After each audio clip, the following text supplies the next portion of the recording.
Hello, everyone, and welcome back. It is time for episode 61 of the Rocket Punch Cast. I am Seth, joined by Will and a special guest this week, Mr. Chris Scott from Credible Threat Gaming. Heyo. How's it going, buddy? Doing pretty good. Awesome. We've had you on once before. You have. For Tank and Spank and Rocket Punch Cast. You're back this week. Yeah. Cameron's still out. He's still feeling a little under the weather. So, brought you in. We're going to talk about video games and the microphones. First, what have you been up to, man? What's been going on? Tell us a little bit about what's been happening, man. Well, just keeping the Tuesday and Thursday night streams over at twitch.tv/Credible Threat Gaming, as well as YouTube. Recently, we picked that one up as well. So we're streaming to both using Restream, which is pretty exciting. We got you hosted on Twitch. I don't know that you do. We need to get you hosted on Twitch so they can go to either your channel or our channel, and that way we'll get you there. So that's something to keep an eye out for. For sure. So, been keeping up with that. Been playing a little Kingdom Hearts. Doing a little Kingdom Hearts action. Now, listen, there's 1,000 remakes. There we are. Is that what you're playing? I am playing the PS4 1.5 Final Mix. Which fraction? 1.5 is 1.5. the remake of the first game, right? Correct. With the shitty gummy ship. Yes. Yeah.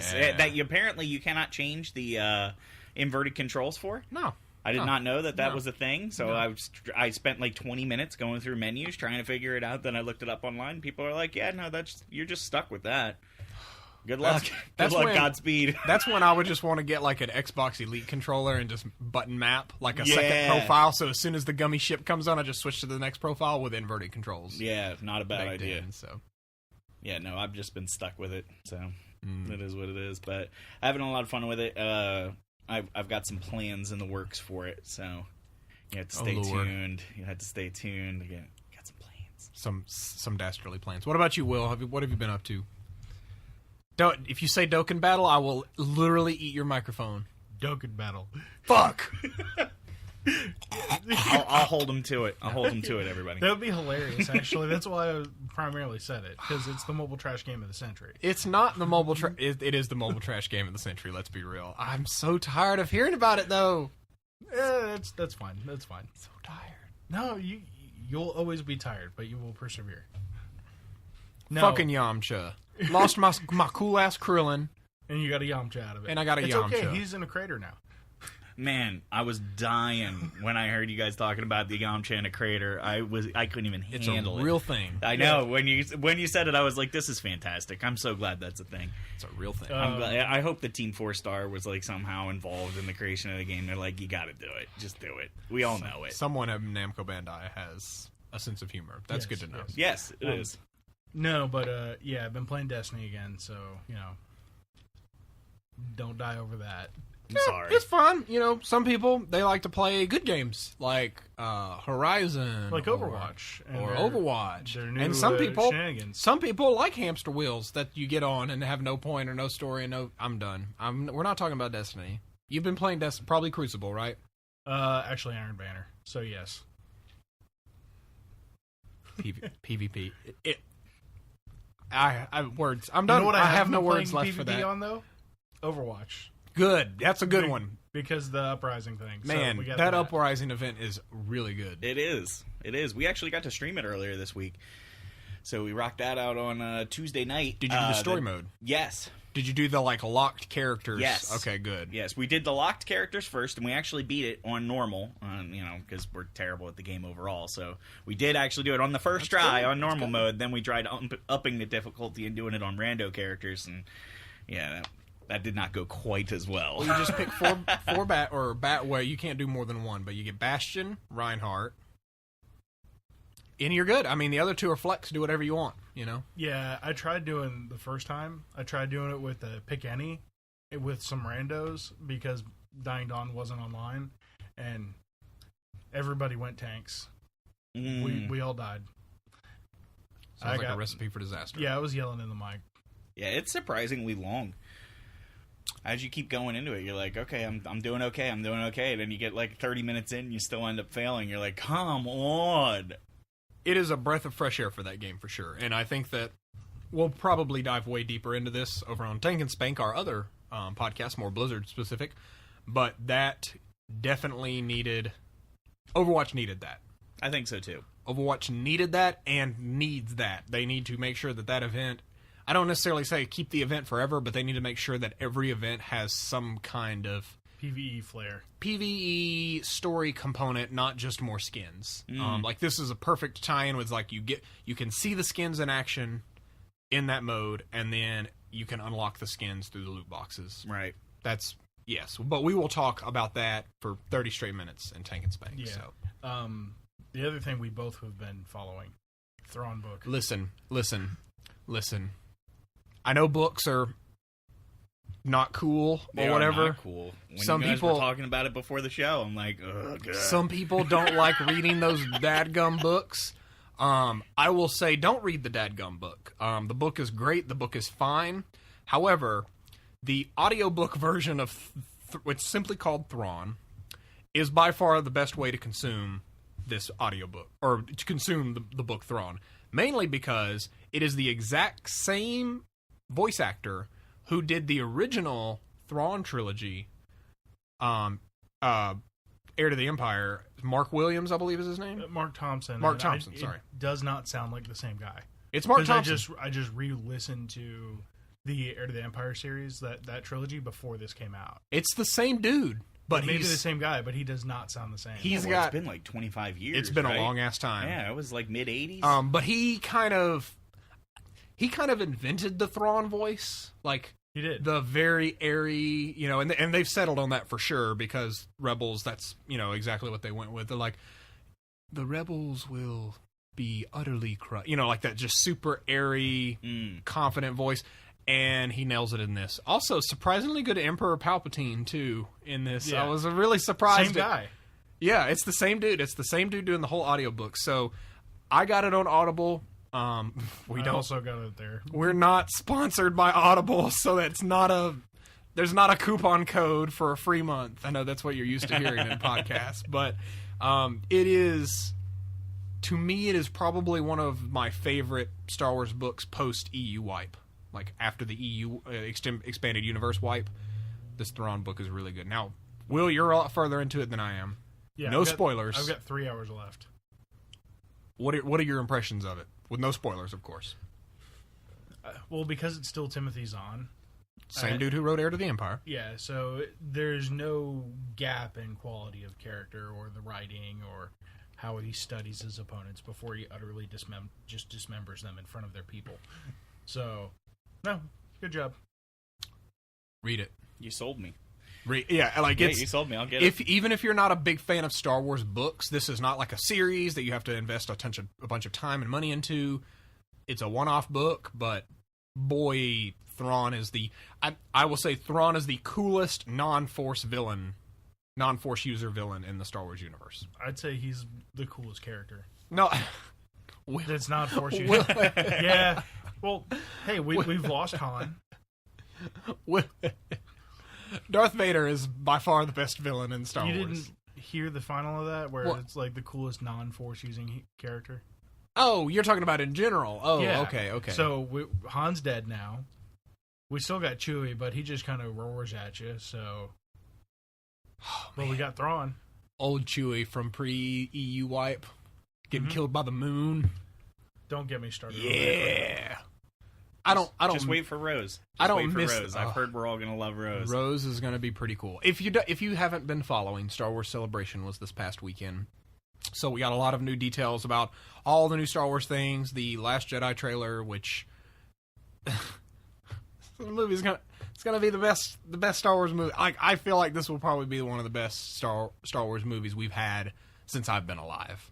I don't think that Force Awakens was mixed reception from a lot of people, myself included. Yeah, because it had a lot of the same story beats as A New Hope. Yeah, and I think people were kind of turned off by that. But there were a couple key differences that were exciting, but not different enough. Spoilers for Force Awakens, but a lot of people would compare Han's death to Obi-Wan's death and things like that, but. It's, to me, that was a more interesting dynamic because there's a lot of characters involved. I'm trying to imagine if, Mon Mothma was the mother of Darth Vader, and it's just like you just get this weird dynamic going of like now it's all in the family, it's all in the Solo family. That's where the drama's happening, and Luke is just being grumpy. He's so grumpy. I mean, he literally got to be the narrator for the readings because he had no lines. He's so grumpy, and I can't wait. This movie's gonna be good, but this is not the Star Wars cast. This is the Raga Punch cast. Is this the start of the Star Wars cast, though? Is that what's coming next? God, man, Because I'm already super interested now. I would be okay. I would be okay with that. God, another podcast. That's what we need. Yeah, sure, let's do it. No, we're not many. No commitments right here, right now. We'll talk about that. But yeah, I've been reading the Thrawn book as well. So far, full recommendations from Seth. Its midichlorian count is very high.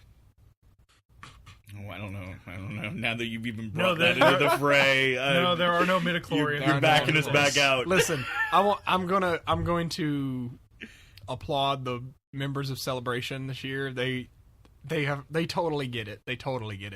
They were making Rey Kenobi and Rey Skywalker jokes.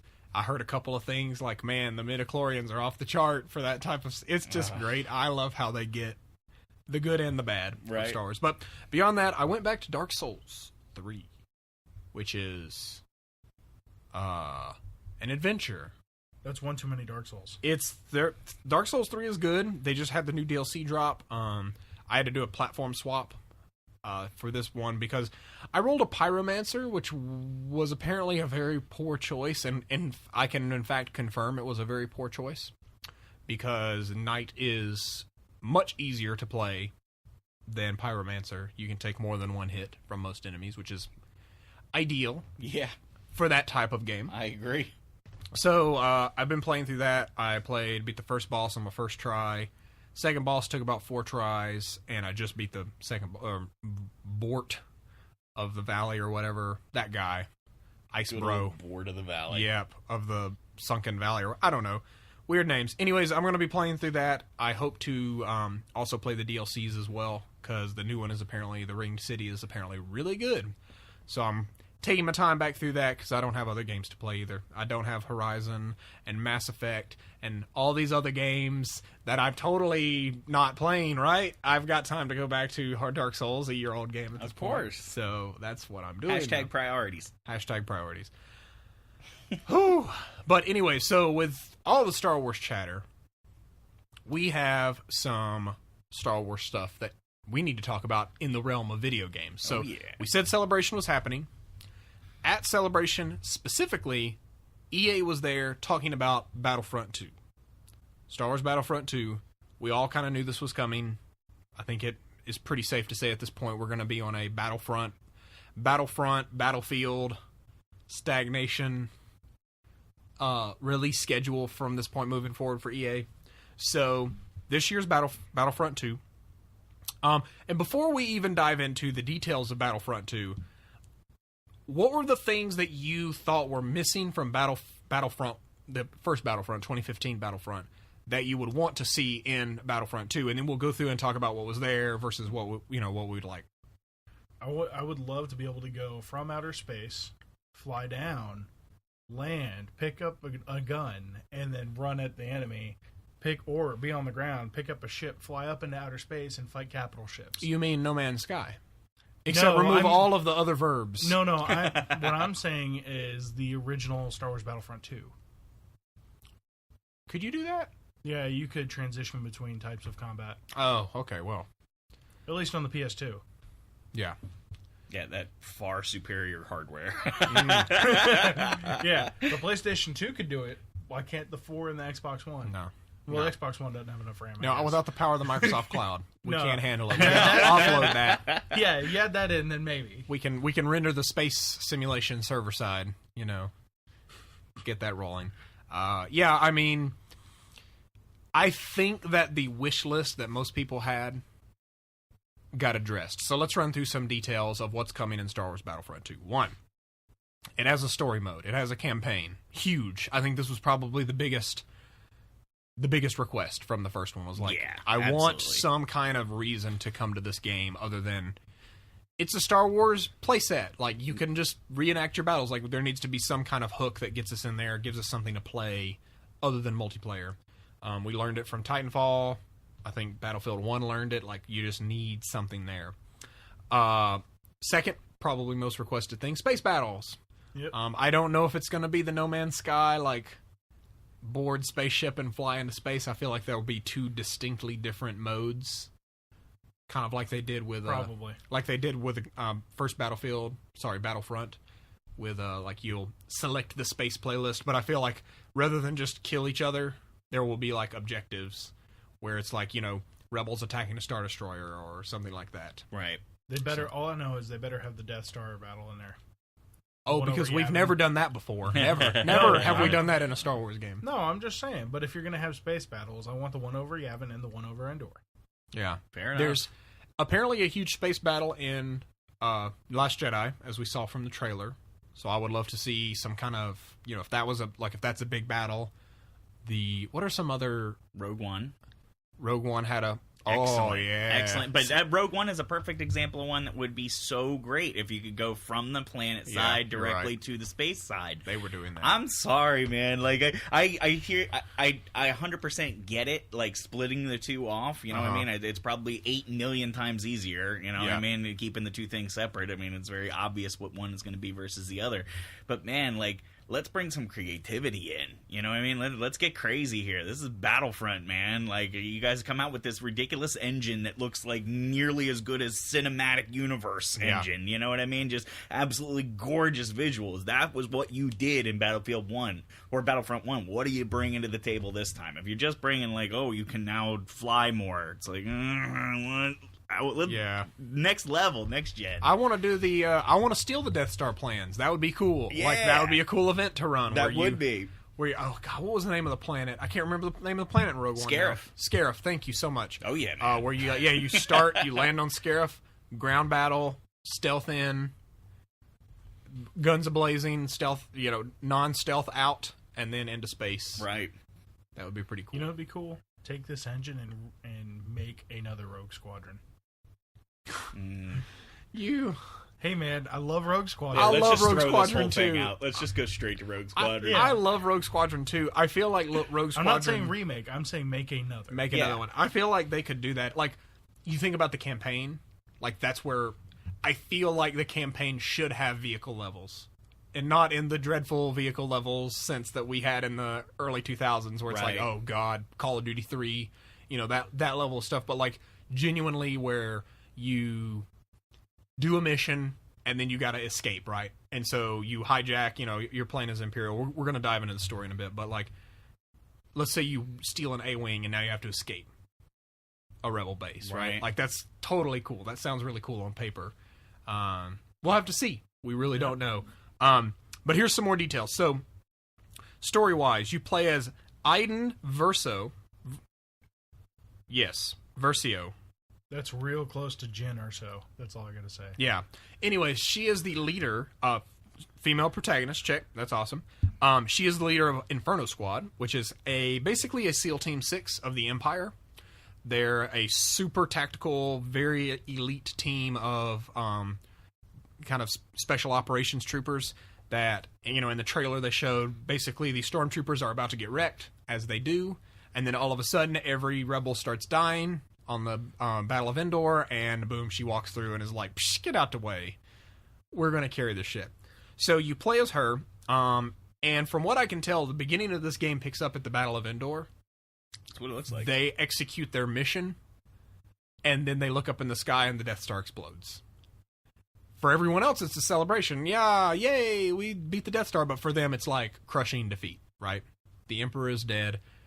Our huge battle station that they blew up before now got blown up again. Like, where do we go from here? And then essentially the story mode is what happens between there and Force Awakens. What do we think? Like, is that an exciting premise? What do y'all think about that? I'm cool to see where it goes. I mean, it's just one of those, like, it's going to be action-filled. I just don't know whether it'll be of the caliber of story we got in the old expanded universe. It is canon. That has been confirmed. This story is canon and will be part of the Star Wars lore from this point moving forward. Which is great. Okay. That's great. I don't like when they say, like, oh, this is its own thing, because then it gives Force them freedom. Unleashed? No, that was canon too. Yeah. Remember when Darth Vader's apprentice invented the rebellion? Some games were so bad. Oh, anyways, I can't. We don't have a lot of details about what happened. I mean, we have a couple books about Return of the Jedi to Force Awakens. It's 30 years, so there's a lot of stuff that happens there. I am so excited to see an Imperial officer's, or basically an Imperial's perspective of the fall of the Empire. That is something that's never been explored. I think a lot of old Lucasfilm prior to Disney would probably be too afraid to do that, because there's always been this kind of underlying fear of making Star Wars too mature, but I think Disney's a little bit more willing to do that. Heck, dude, Star Wars Rebels is a kid's cartoon series, and Thrawn just straight up like wipes out like entire bases, and like they're a bit more willing to tackle big issues that I really appreciate. But beyond that, here are some other details for more on the game side, less on the story and whatnot. The weirdest one is the developer. One of the developers said that there will be no DLC for this game. Yay! Oh my gosh! It sounds great. EA quickly backpedaled and was like, "Oh, we're still discussing what we need to do for this. You need to do what the developer said, and don't do DLC." Like Mass Effect's Titanfall 2 is a good reason to show why to not do that. Yeah, I mean, Titanfall 2, the problem is Titanfall 2 is not considered a financial success, I don't think. Right. Like, I think that Mass Effect is more of a financial success than Titanfall when you compare the numbers. I don't know, I would need to back that up, but, like, who here has played Mass Effect multiplayer? Besides me. Not. You know one else? Okay. Nah. So, Mass Effect multiplayer is, all the DLC is free. What they do is they drop a new character, and that character's card, quote unquote, can appear in these packs that you buy with either in-game currency or real world money. And sometimes so essentially they'll just keep dropping these new characters, they'll add new maps into the rotations, and the incentivization is to buy more packs, that's EA. Right. That's EA at this point. I hope that they can move away from the season pass mentality, because I remember the Battlefront one was ridiculous. $50. It was out of control. That's the thing about the whole situation to me, is like, you need to apologize for Battlefront 1. You know what I mean? Like, seriously, there were so many things that I felt that game was lacking, and then it felt almost like 2 weeks after the game came out, there was already... In fact, it was the day of, right? Wasn't there a pre-order that if you had a pre-order, you already had, like, select maps? You had the stuff the from... Battle for Jakku? Yeah, Battle for Jakku wasn't even available. Oh my gosh, man, it just felt like right off the get-go, right off the line, it was like, I'm already not getting the full experience. There's already stuff I'm missing out Unless on, you and pre-order. it's only going to get worse and worse and worse down the line. It's like, ugh. Fed up, man. You really need to make up. For me, I'm not going to get this game unless you do some major bridge mending in this case. It seems like that's what they're doing. They sat down with the list of gripes and kind of addressed each one. The panel was great. I would encourage anyone to YouTube. I think Star Wars YouTube channel has the panel. You can go rewatch. They dive into a lot more detail. I'm glad that 40-player battles are returning. I could see them scaling that back to, maybe 24 players to ensure, compatibility or optimization. But I really think that for Star Wars to work, you need to have a mode that's just massive, right? Like lasers everywhere. Dude, I want a 64-person battle option. And we're on consoles, my friends. Yeah, so go ahead and I'm right there with you. No, but the power of the Microsoft Cloud. now can do listen, that, if right? it was Scorpio, Scorpio gonna come rolling up in here like 4K, 128 players. But we gotta tone it down so that the Sony crowd can have a little bit of fun as well. You mean the there. original Xbox One crowd, right? Yeah. I love it. Get out your hand crank. Listen, you gotta open up, feed the hamsters 3 times a day, otherwise it'll slow down. All right, it's very important. But yeah, I mean, space battles coming back, 40-player multiplayer. The idea of no DLC, it seems like they're really nailing this. They do have EA is they love their special editions, and I use that with. Hold on, let me get my giant foam quote fingers out again. Special editions, aka bullshit that you'll unlock anyways, but you get it early for buying. Here are the two modes or the two things in the game.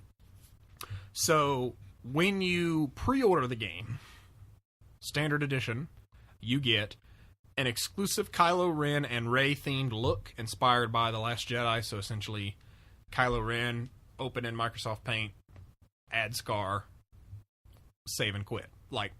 And then Rey is going to be like, take uniform and make anything that's frilly and flowy be like, but basically just put pants on instead of like any type of robe things because she's in like training mode, right? Right.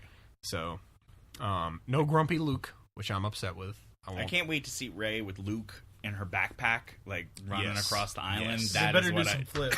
Yes, that's what I want. Run, jump.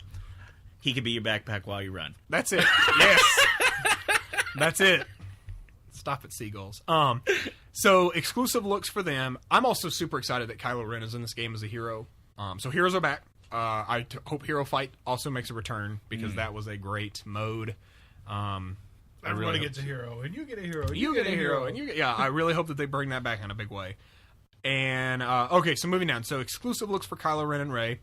Epic ability modifiers for Kylo Ren and Rey. Don't know what the fuck that means. Ability modifiers. I know they said that building your characters will be a big part of this, so everything will level up. Your classes will level up, your heroes will level up, and even your vehicles will level up. Oh, okay. So there's going to be a lot of incentive, and that's what makes me feel like this fits more like Mass Effect's vibe, because each character levels up individually and has its own skills and stats.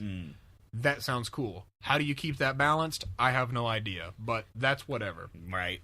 You throw balance out the window. Balance is... listen, Star Wars has never said the word balance. Never. Ever. I don't know what especially not in Last Jedi. There will be no discussion of balance at all. Or the trailer. No, the trailer definitely. There's nothing. So we'll see. But the last one that's a pre-order bonus is an epic ability modifier for the Millennium Falcon. Again, I don't fucking know what that means. And to me, it's like we're already showing the imbalance. I don't know. It's like, for the Millennium Falcon, Slave 1, you get nothing. You get nothing. Don't even try it. Slave 1. What is Slave 1? I mean, what, he got eaten by like a sand monster, right? Yeah. Scrub. Anyway, so the deluxe edition, get ready. Oh, God. I'm going to have to cleanse my mouth with Clorox after this. Pre-order the deluxe, or get the deluxe edition, and you can play Battlefront 2 3 days early on November 14th. I fucking the weirdest thing. hate Why this. do they do that? I hate this. It's almost like they purposely punish the people. They're like, and we'll get all the kinks out while you guys who pre-ordered this more deluxe edition, you guys will be fun guinea pigs for 3 days. Well, it's not just that. I think it's like it's a principle thing. Like, basically, you can pay $20 more to play the game 3 days early, which people will do. Like, that will be a key selling factor. I remember Microsoft did it with Gears. They did. And it's just... 4 days early. 4 days early. And I just... Don't... Was please, that worth the extra $30? Don't. Oh, but wait, you get some extras, too. Here you go. Upgraded versions of all 4 trooper classes. See, and these are intentionally vague because you don't know what you're getting. Right. Like, what does that even mean? Basically, you have Officer, Assault, Heavy, and Specialist. You get upgraded versions of that. 4 epic ability upgrades, 1 for each trooper class. Again, what does that even mean? Instant weapon unlocks and weapon modifications for each trooper class. This is a game that I want to see more gameplay of, and I really want to see like a good, chunky 90-minute stream with the devs where they talk about, like, here's an ability modifier. This is what they do. Right? I want to see this, not just like a promotional thing. Like, did you ever see the Mass Effect YouTube series that they did that was like part 1 combat, part 2 story, and things like they need something like that, like a deep dive, 5 to 10 minutes that's like, here is what leveling up looks like. And they deep dive that. Because at this point it's just like, what does this mean? Like, I'm really intrigued by your story mode, your combat, and things like that, but I really want to know, what are you locking? Well, they did that during the first Battlefront too. they had special editions that you could pick up, and they were like, and it'll come with DLC, and they left it like super ultra vague, like when it was coming out, what it even was gonna be, how many of them there were gonna be. They were just like, I don't know, you're gonna get something. We'll figure it out, but it's also going to be the most expensive one you've ever bought. Exactly, yeah. Like, this makes so much more sense because now, 6 months down the road, they can say, all right, we're going to drop, in Last Jedi, you go to this place, right? So we're going to drop that as a new map. That brings your entire player base back to the game, to play the game. Rather than just a handful, I don't even think it's 100% retention. I think people bought the season pass that don't come back to the game. Yeah. And so now at this point you have this dwindling crowd of people who, by the time that 4th DLC came back, it was just a post in Twitter. Like, there was no hype around it whatsoever. Right. Like, do like Titanfall, where when a DLC, like when Angel City came out, like, people came back to that game and played a lot of that game because that was a map that people wanted. Make it an event. It's just so weird to me that EA seems to run like 3 different ball games at once with their IPs. Like, Titanfall works so well. And then Mass Effect works really well, but is a different type of game. And Battlefront, it seems to me like Battlefront gets the worst of it because it's Star Wars. And they can get away with more because it's Star Wars, right? This is true. If people... That's how you got away with it on Battlefront 1, man. Yeah. I bought it. I was like, that looks amazing. I have to have that. And then I got it, played it for, 10 hours, and I was like, I'm done. I'm good. Man, that really sucks. Yeah. I hate that because this is one of my favorite games from childhood. From my childhood. A lot of people's. Was Battlefront. And to see that... I know that we want to maximize the money, but, like, just make it good. Like, make it good, and I'll buy your stuff if you just make it incentivized. The vaguer you are, the more cautious people are going to be. But I'm intrigued. I'm excited.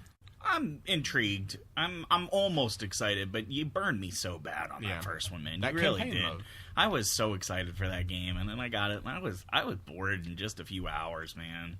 I think about Titanfall 2, like its campaign mode. Like, if you remember that, like, that was so good. It was good, so good. If they can pull that off in the Star Wars universe, boy, yes, that's a spicy meatball. I will buy it up. Yes. So I have a couple of questions now that we kind of know the details. What do we feel about this feature set? Like, how do we feel? Is this looking to be a game that you would want to get right now? Is it feel like a better experience than Battlefront 1 is going to be? I mean, at this stage, you've told me it will be better, but you haven't shown enough for me to go one way or another. E3 is only a few months away. I imagine at that point you'll give me what I'm looking for. This was more just like by the way, we're making it, which everybody knew you were making it. And then also, and we're going to try and make up for the past. It's like, if you didn't, you'd be out of your mind. You know what I mean? So I'm intrigued. I'm glad that it exists. I'm looking forward to more information is what it's coming down to. I'm hoping the story mode is like 10 to 20 hours. I know that's a lot to ask. I don't think it is, man. I really don't. I agree. I'm right there with you. I want a decent campaign. Don't just tack it on. Well, I want something with, like, the hit of, say, Modern Warfare 2 as far as that story mode. Yes. Like, that campaign had some impact. It was excellent. But I just want a little bit longer, and I want a bit more energy. Dude, I just want to run around in Star Wars and be like, I'm experiencing a story. Oh, my God. Let's go. Yeah. Give me the Space Marine gun. Let's do this. Between that and the whatever Kathleen Kennedy, not Kathleen Kennedy, she's president of Lucasfilm. I can't remember her name. The girl who worked on Uncharted. Oh, who is essentially like taking themes from like 1313 and other and stuff basically and making a third-person action adventure. Selena Gomez? Not Selena Gomez. That's exactly it. Calm down with that. Let's be real. I'm going to buy this game. I had such a fun time with I enjoyed Battlefront 1. I think that I stopped playing it after about a month and a half versus it should have been a game that I'm still playing today. As far as just like how much I love that franchise, I should still be playing it, but I just ran out of steam. There wasn't enough there to keep you coming back. If they can add in some type of progression or level up system, which it sounds like they are, that incentivizes me to keep playing. If they can keep new events in and new maps in, I think that this will be a much better experience. 2 words. Loot boxes. Great. Just what every game needs. It's the future of gaming, everyone. Loot boxes. Get them now. Thanks, Val. You set it standard 10 years ago. Team Fortress 2 loot boxes. Unlock. I can't with this game. I'm sorry, Seth. I had to. So, that being said, last question. What do we hope this game delivers that the previous, like Battlefront 1, did not deliver for us? Like, what are we wanting to see out of this? A reason to come back. Reason to come back? Mm-hmm. I would wholeheartedly agree. I need more than just be like, oh, we're going to Bespin. No. I need more. Continue the story. I want to go to Bespin. I want to chill with Lando. That's all I want to do. I mean, of course, he'll turn me over to Darth Vader at the end, but... But will he be riding solo? I'm nodding so hard right now. Yeah, right? What about you, Chris? I really don't know. You seem to be a little less on this game. And it sucks because I'm such a huge Star Wars fan. Big, giant Star Wars fan, a huge Darth Bane fan, I'm into the lore. I like the EU stuff and the new stuff. Could take or leave some stuff from Force Awakens, but, whatever on that. But overall, the franchise as a whole is, like, where I live. I really am a big fan of the franchise. And I felt like when I got this game, it just felt so paint by numbers, man. It was just like, and now you can be Star Wars characters doing Star Wars stuff in Star Wars worlds. It's like new planets for me mean absolutely nothing. I don't care at all. Really? Yeah, I don't care. I already knew you were really good at making graphics. You know what I mean? That's true. Like I need some meat. You know what I mean? It's got to be a little bit more for me. The campaign, I want a decent campaign with a decent size and a decent storyline, and I want to walk away going, I enjoyed that. You know what I mean? Yeah. And I want to go into the other stuff and be like, I have a reason to play. You know what I mean? The only reason to play, I felt like in the first one, was just to be part of Star Wars. You know what I mean? It was like you rode the name so hard that it was like you didn't really bring anything else to the table except for Star Wars. Not that I don't think it's a pretty game, because it's probably one of my favorite looking games on the PS4, even to this day. I think it's a phenomenal game. Great. Explosions were out of control. It was so cool, man. It was like, wow. And every time I would pilot the Millennium Falcon or in space and try and take out Slave One, I was like, I'm digging this. I'm down. But I want so much more, man. It's just like, I guess for me, it's like I have less interest in this because I really just want like a full-on Star Wars campaign game. I got upset when 1313 got canceled, and I liked Republic Commando back on the Xbox. I was a big fan of Republic Commando. That was a good one. I've heard a lot of comparisons as far as Republic Commando. Like, Republic Commando was very much a squad game, right? Yeah. Like, that was the story of a military squad. That's what this one is. Like, this very well could be that. But I'm down, man. Man, I played the crap out of that. I played it. I put it in the Xbox and didn't take it out till I finished it. You know what I mean? Every day when I came home from school, I was like, more. Need this. This is great. Especially if they could pull off that, and I hate to use this analogy, but like that Call of Duty level of sheen and badassery. Yeah, back when Call of Duty used to be a standard. You know what I mean? I want Star Wars equivalent of all gillied up. Yeah, I agree. Yes. I agree, Do man. Do it. So, assassinate a rebel. It can be done. I've seen it done. I've enjoyed Star Wars games before, and I feel like you can do this. You're EA, and you've got so many millions of dollars backing you, and you've got the support of you got that Star Wars license, man. Yep. You're coming in with this huge force of just like, we are Star Wars. Force. Yeah, huge force. I caught it. Yeah. You got it. So I want more. You know what I mean? I feel like you could give me more, and you chose to hold back on Battlefront 1. So I want you to unleash on this one. Really give me what you could have done. All right, I'm going to stop you right there. I don't want to use the word unleash at all. No? In any Star Wars related project. I liked them both. It was a game. Loved, I did not, but liked, I did like them. They were video games. They were games, and I played them both. They had interesting use of force powers. They were, they were out of control. Gameplay was cool. It's just when their mouth started moving is when it fell to pieces. So, which hopefully won't happen in this game. Now, there was one other kind of factoid that they showed, was that there will be representation from all three eras, as they're calling them, of Star Wars. So there will be First Order versus Resistance, there will be Empire versus Rebels, and there will be Separatists versus Republic. Which is interesting because if you're doing Separatist versus Republic, we're going to have droids, which was not in this one, or was not in the last one. We may also then get, General Jedis. Yep. Windu may be in there. I know they showed Darth Maul. They showed Yoda, which were two new additions to that, because the other one was very strictly Empire versus Rebels. Right. Like, that was it. Which makes sense for the time, because that was before Force Awakens even came out. So right. That was back when Disney was still black bagging most of the prequels and trying to make us forget. Right. Numb the pain. But the idea of, going back to the Battle of Geonosis, the one good thing in Attack of the Clones, right? Yeah. The Battle of Coruscant was really cool. Like, I would love to go back. I think the Battle of Coruscant was that would be a great space battle. Yeah. Because you have to board their ship, sabotage it, or in some case, like, I would love to play as, like, you got to kill Dooku, right? Like, I don't know, you could pull it off, because that's what happens. They board the ship, fight Dooku. Dude, the beginning of Revenge of the Sith was intense. It was awesome. You know what I mean? You got your scroll, your title scroll, and then you immediately pan down, and it was like, it's on, man. It's on, Star Wars is back. That was that was sick. It was Say really what cool. you want about Episode 3. I loved it. That was excellent. Episode 3 was really good. I loved it, man. That's also the one that gave us Do It. Yeah. Do it. And I'd be okay with that. Yep.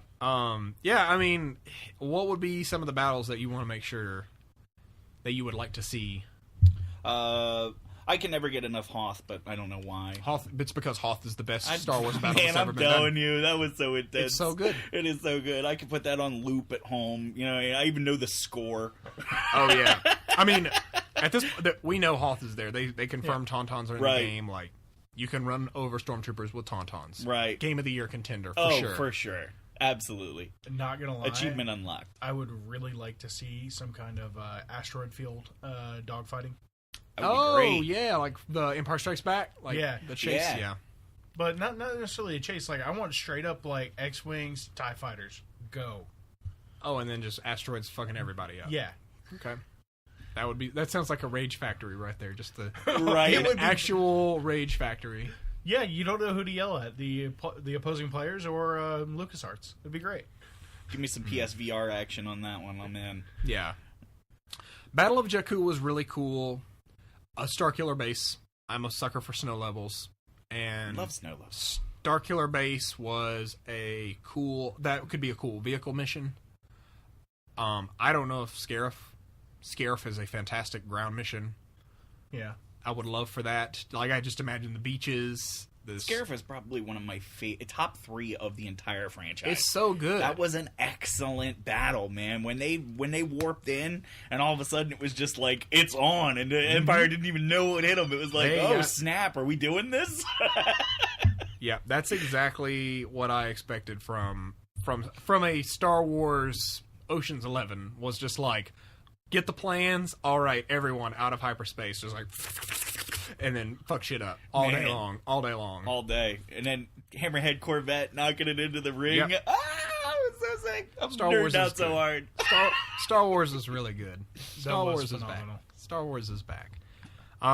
So definitely, if you are listening at home, let us know, what do you want to see from Battlefront 2? It is coming in November, I believe. I don't know this exact. It's in the teens. It's a teenager for November. So we'll look it up and find out. But let us know. Tweet us at Rocket Punch Go. November 17th. November 17th. There we go. You. Let us know what you want to see from it. You can tweet us at Rocket Punch Go. Of course, as always, rocketpunchgo.com is where all of our stuff lives. We've got some really exciting announcements coming up over the next week for some changes that we're making. We've got some new Patreon rewards that are going out, a new Discord setup that we're driving a lot of people to try and be that kind of hub for chatting and whatnot. We will also use that for streaming, so we can get people in on streams and things like that as we do some more multiplayer game streams. So that'll be pretty fun. All of those details are over at rocketpunchgo.com. Probably by the time, there'll be a blog post up by the time that you hear this that will tell you more about what we've been doing. So you can follow me on Twitter at Darth Turner. I am at CT Gamer. And Chris has his own channel as well. Look at so tell us a little bit about your channel, kind of what's your thing. Like, we know what our focus is. Tell us a little bit about what you do, where you said you do some streaming and things like that, and then definitely let us know where we can find all that stuff. Right. Fastest way to get to us is going to be credibleThreatGaming.com. That'll take you straight to our YouTube page. Like I said earlier, we stream on Tuesday and Thursday nights. Tuesdays, we've got a Ghost Recon Wildlands stream going on. So if you follow us on there, you can check out some of that game. We've been slowly tearing away at the cartels over in Bolivia. So that's been a lot of fun. And Thursday night stream is a random stream. So if you hit us up on Facebook, facebook.com/CredibleThreatGaming, or on our Twitter @RealCTGaming, you can let us know what you'd like to see on Thursday nights. Otherwise, we kind of just do random stuff. Last week it was Diablo 3 Season 10, 0 to 70 as fast as possible. Oh, nice. Yeah, it was nice. It was How long did it take? Almost 2 hours. We had one level 70 Paragon with a 350 Paragon run us up. Oh, cool. So you had a little bit of help. Yeah, no, we would have never made it in 2 hours otherwise. That would have been a long-ass stream, man. Yeah. We got to work them next day. That's it, yep. Mm-hmm. So, hit us up. Let us know what you'd like to see, and we'll be happy to accommodate you, so long as, it doesn't hurt our wallets too badly. Yeah. That's awesome. That's awesome. Find us there. Well, yeah, thanks for sharing, Chris. We'll have your next Twitch stream hosted on Rocket Punch as well, so you can go to twitch.tv/Rocket Punch live and see them there as well. See us stream whenever we stream. We're not on a set schedule, really. We stream when it makes sense and when we feel like it. But let me think. I remember now. Tank and Spank is our other podcast, Blizzard-themed podcast that you can listen to every other week. We're off this week, but next week we will be back to talk definitely more about Overwatch and that event. Because I think at that point we'll be almost to the tail end of it, so we'll have a lot of good impressions of what we want to see. So make sure to keep it glued over to rocketpunchgo.com. And as always, I want to make sure to encourage everyone, if you love the show, if you want to support us, literally just before this show started recording, we discovered a bad cable, so we're about to have to replace that, but we are able to do that and resolve that issue because we have supporters on Patreon. That's patreon.com/rocketpunch. That's patreon.com/rocketpunch. Chris is actually one of our supporters. He's super duper awesome. He got some swag, some cool stuff there. We even have our Discord chat so we can coordinate all kinds of meetups and fun things from there. If you want to support us for as little as $1 a month, you can go there, get all kinds of cool swag. But once you get to $3, you get bonus episodes. Bonus episode of Rocket Punch Cast, bonus episode of Tank and Spank every single month. And not only do you get those episodes every month, you get to listen to all the previous episodes. And Will can attest to, and probably you as well, Chris, as being a patron yourself, they are great. They are good. They are funny. And if you like these, they're just as good. They don't hold back. They're like, I wonder if they could talk about more stupid shit.